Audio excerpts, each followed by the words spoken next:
Mbalamusiza nnyo mwena mwena abalabye b'omukutu gwaffe. Mwebale gye mutuusaako engalo ne tusaasira abalina ebizibu. Erinnya Kizito Moses Gambobbi anvudde mu kitongole kya Buganda Land Board ekikwasaganya ensonga z'ettaka.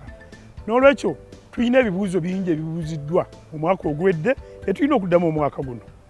Oli yabuuzizza nti nkozala magezi ki okwewola nga nnyina ekibanja kyange.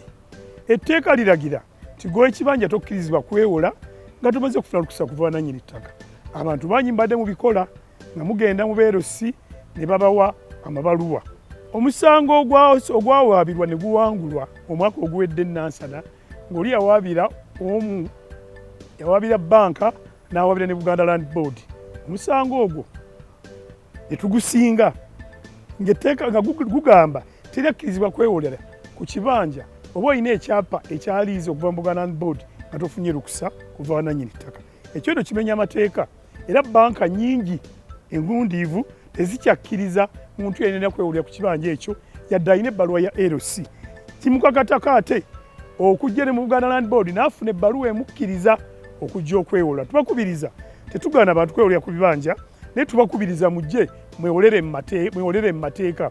Kino kigenda eri bamanerenders waba be tuyita bambuzi nti abawulira eyo mu bantu oli n'akwata ekibanja kimu n'akyewolerako emirundi egisukka mu ebiri.